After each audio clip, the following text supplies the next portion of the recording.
Chapter 10. The Worship of Ishi. In Hosea 2:16 we find this remarkable statement, "And it shall be at that day, saith the Lord, that thou shalt call me Ishi, and shalt no more call me Baali."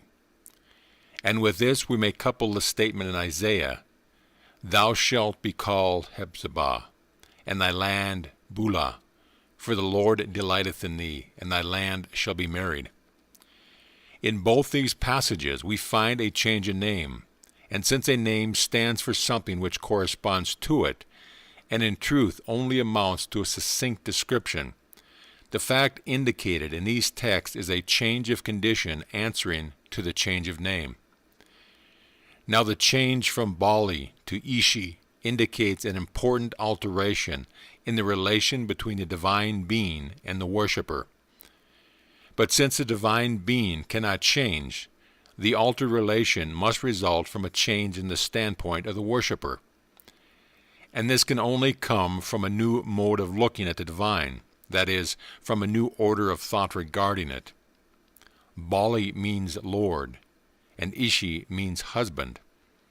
And so the change in relation is that of a female slave who is liberated and married to her former master. We could not have a more perfect analogy. Relatively to the universal spirit, the individual soul is esoterically feminine, and as I have pointed out in Bible Mystery and Bible Meaning, because its function is that of the receptive and formative, this is necessarily inherent in the nature of the creative process.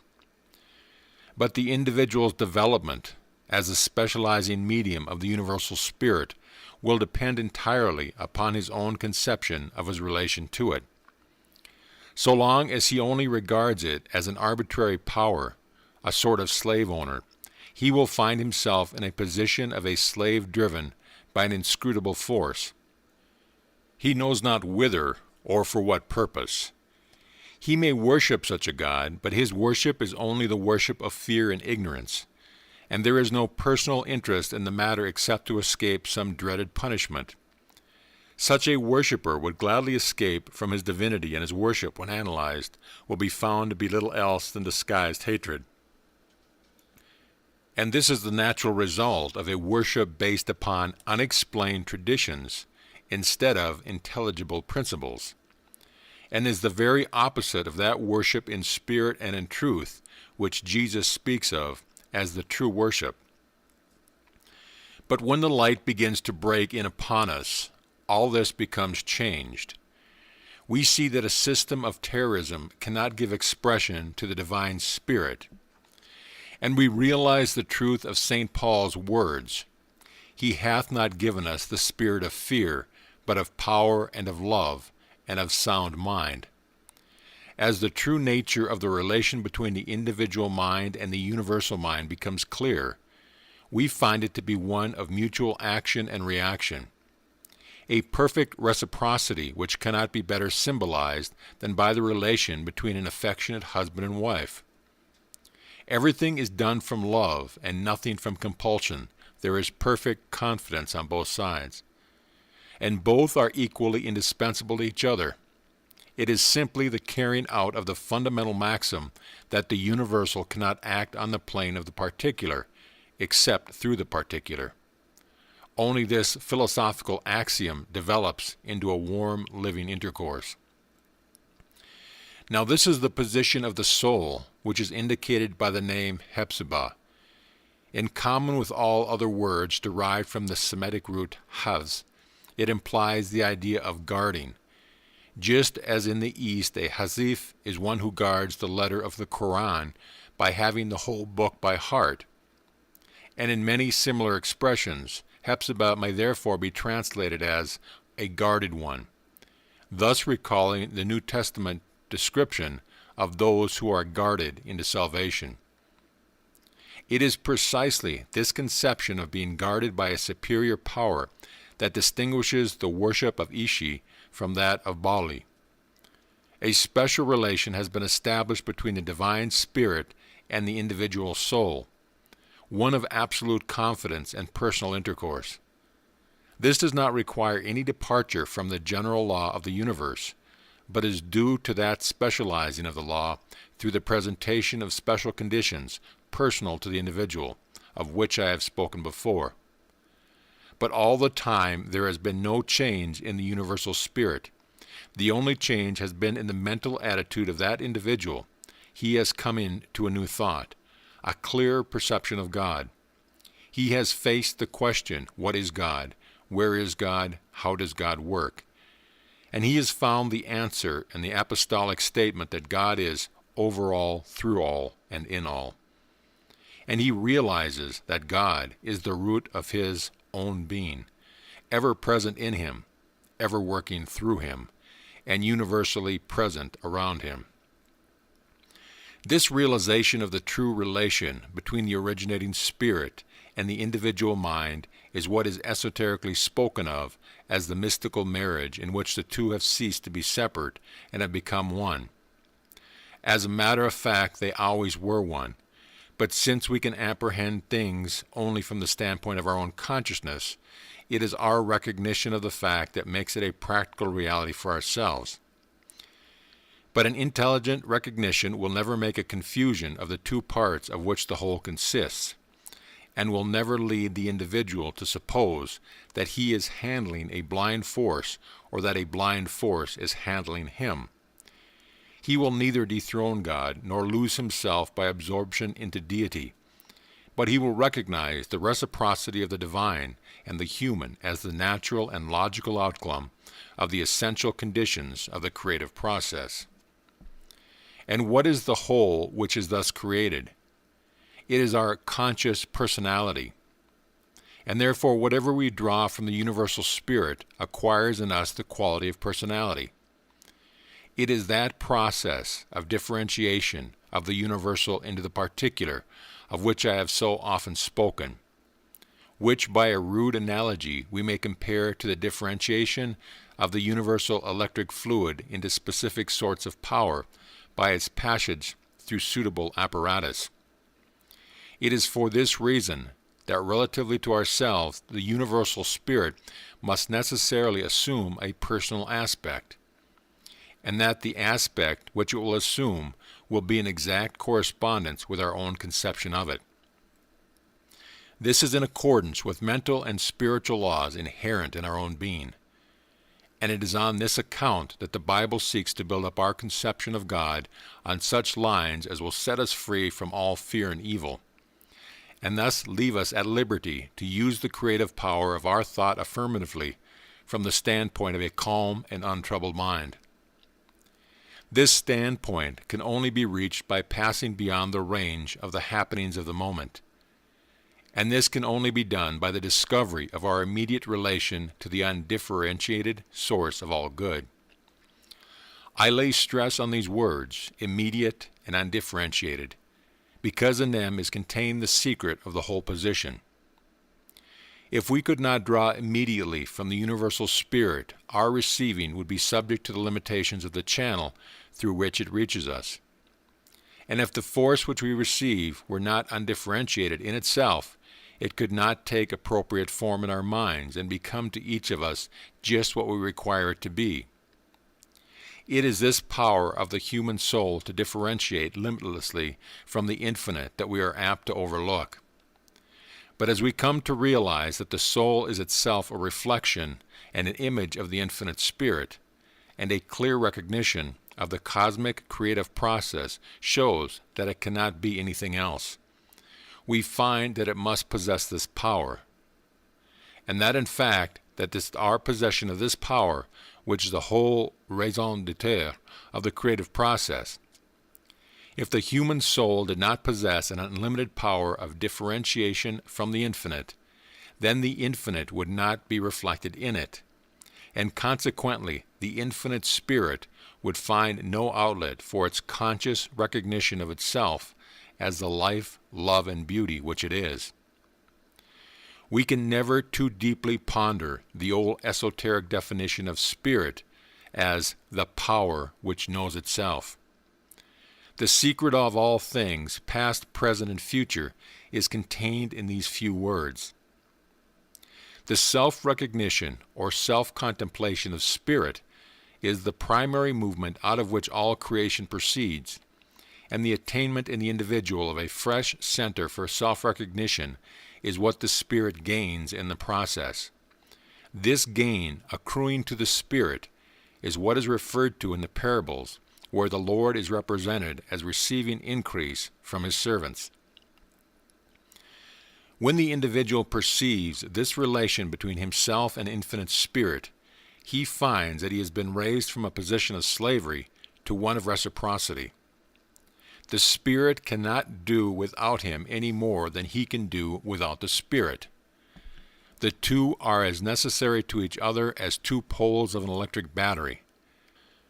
The spirit is the unlimited essence of love, wisdom, and power, all three in one, undifferentiated and waiting to be differentiated by appropriation. That is, by the individual claiming to be the channel of their differentiation. It only requires the claim to be made with the recognition that by the law of being it is bound to be answered, and the right feeling, the right scene, and the right working for the particular matter we have in mind will flow in quite naturally.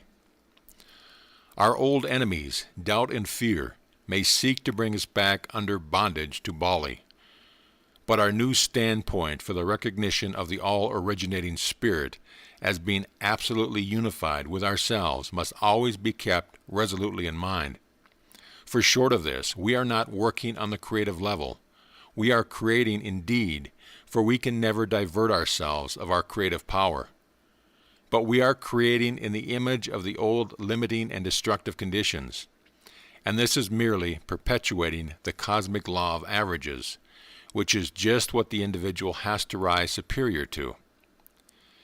The creative level is where new laws begin to manifest themselves in a new order of conditions, something transcending our past experience, and thus bringing about a real advance. For it is no advance only to go on in the same old round, even if we kept at it for centuries. It is the steady go-ahead nature of the Spirit that has made the world of today an improvement upon the world of the pterodactyl and the ichthyosaurus, and we must look for the same forward movement of the Spirit from its new starting point in ourselves. Now it is this special, personal, and individual relation of the Spirit to ourselves which is typified by the names Ishi and Hepzibah. From this standpoint we may say that as an individual wakes up to the oneness with the Spirit wakes up to the same thing. It becomes conscious of itself through the consciousness of the individual, and thus is solved the paradox of individual self-recognition by the universal Spirit, without which no new creative power could be exercised, and all things would continue to proceed in the old, merely cosmic order. It is, of course, true that in the merely generic order the Spirit must be present in every form of life, as the Master pointed out when he said that not a sparrow falls to the ground without the Father. But as the sparrows he alluded to had been shot and were on sale at a price, which shows that this was the fate of a good many of them, we see here precisely that stage of manifestation where the Spirit has not woke up to individual self-recognition, and remains at the lower level of self-recognition, that of the generic or race spirit. The Master's comment, "Ye are of more value than many sparrows," points out this difference. In us, the generic creation has reached the level which affords the conditions for the waking up of the Spirit to self-recognition in the individual. And we must bear in mind that all this is perfectly natural. There is no posing or straining after effect about it. If you have to pump up the life, who is giving to put that life into you to pump up? Therefore it is spontaneous or nothing. That is why the Bible speaks of it as the free gift of God. It cannot be anything else. You cannot originate the originating force. It must originate you. But what you can do is to distribute it. Therefore, immediately you experience any sense of friction, be sure there is something wrong somewhere, And since God can never change, you may be sure that the friction is being caused by some error in your own thinking. You are limiting the Spirit in some way. Set to work to find out what it is.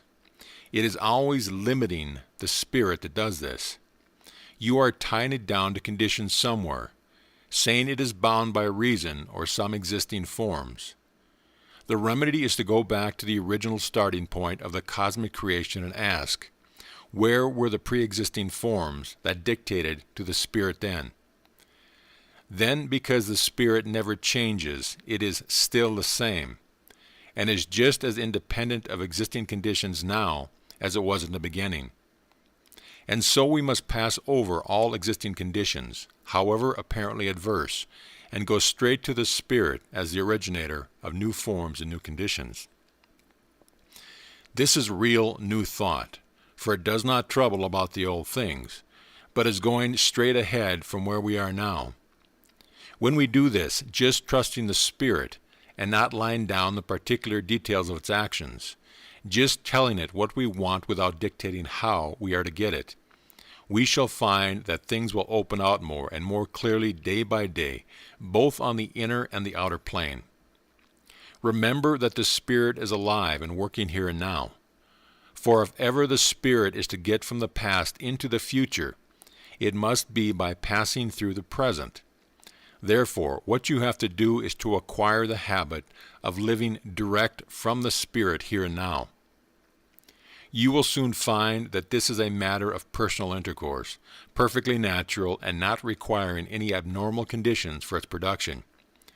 You just treat the Spirit as you would any other kind-hearted, sensible person, remembering that it is always there, closer than hands and feet, as Tennyson says.